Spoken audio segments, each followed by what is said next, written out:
होता है, इसमें पावर्स को डिवाइड किया जाता है सेंट्रल गवर्नमेंट और स्टेट्स के दरमियान। ठीक है बेटा, ओके।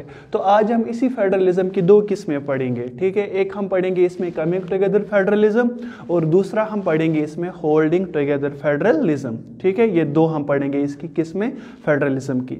ठीक है, तो अगर फेडरलिज्म की हम बात करेंगे, फेडरलिज्म में क्या होता है, balance of power sharing depends, यानी जो पावर शेयर किए जाते हैं, यानी फेडरलिज्म जो ये डिपेंड करता है किस पे, कि उस कंट्री का हिस्टोरिकल कंटेक्स्ट क्या था। जैसे कि अगर हम इंडिया की बात करेंगे, इंडिया भी एक क्वासी फेडरेशन है, यानी यहाँ पे जो फेडरलिज्म है वो आधा ही अपनाया गया है, पूरे तरीके से नहीं। जैसे कि फेडरलिज्म में जो स्टेट्स होती हैं उनको इंडिपेंडेंस दी जाती है, ठीक है, वो ऑटोनॉमस होती है। ठीक है, लेकिन इंडिया की अगर हम बात करेंगे, जब इंडिया आज़ाद हुआ तो उस वक्त हालात थोड़ा डिफरेंट थे।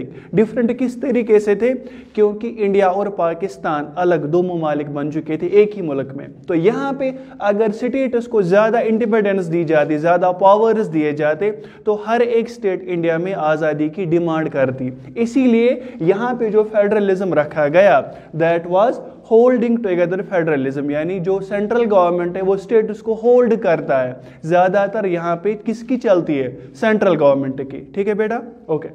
तो इसीलिए यहाँ पे मैंने लिखा कि जो बैलेंस ऑफ पावर शेयरिंग होता है वो डिफरेंशिएट करता है, वो वेरी करता है एक कंट्री से दूसरी कंट्री में। ठीक है, या इसके अलावा कहीं पे सेंटर को ज़्यादा पावर्स दिए जाते हैं, स्टेट गवर्नमेंट्स को कम पावर्स दिए जाते हैं, और किसी कंट्री में स्टेट पावर्स और सेंट्रल गवर्नमेंट में बराबरी होती है। एंड जो पहली किस्म है फेडरलिज्म की, that is coming together federalism. Coming together federalism, यहाँ पे वर्ड है कमिंग टुगेदर, यानी खुद स्टेट्स आती हैं, खुद स्टेट्स आते हैं सेंट्रल गवर्नमेंट को बनाने के लिए। ठीक है, जैसे कि states come together to form a bigger unit. इस फेडरेशन में तमाम स्टेट्स एक दूसरे के करीब आती हैं ताकि वो एक बहुत बड़ा यूनिट बनाए। जैसे कि यहाँ पे मैंने डायग्राम दिया है कि स्टेट्स खुद आती है, ठीक है, और बहुत बड़ा एक यूनिट बनाती है यहाँ पे। ठीक है, मकसद क्या होता है, बाई पूलिंग सॉवरेंटी, अपनी सॉवरेंटी देते हैं यहाँ पे।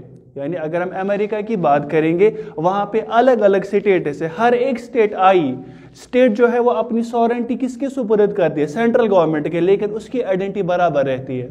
यानी स्टेट से पन नाव बराबर रोजान, मगर कंट्री से अख बना, ठीक है, मगर स्टेट्स पन आइडेंटिटी बराबर रोजान, और वो सेंट्रल गवर्नमेंट के अंडर आती है, लेकिन फिर भी उनको अपनी आइडेंटिटी बरकरार रखनी पड़ती है इसमें। तो ये जो है ना कमिंग टुगेदर फेडरलिज्म, ये प्रैक्टिस किया जाता है यूएसए में और ऑस्ट्रेलिया में। ठीक है, इसके अलावा यहाँ पे तमाम स्टेट्स बराबर होती हैं।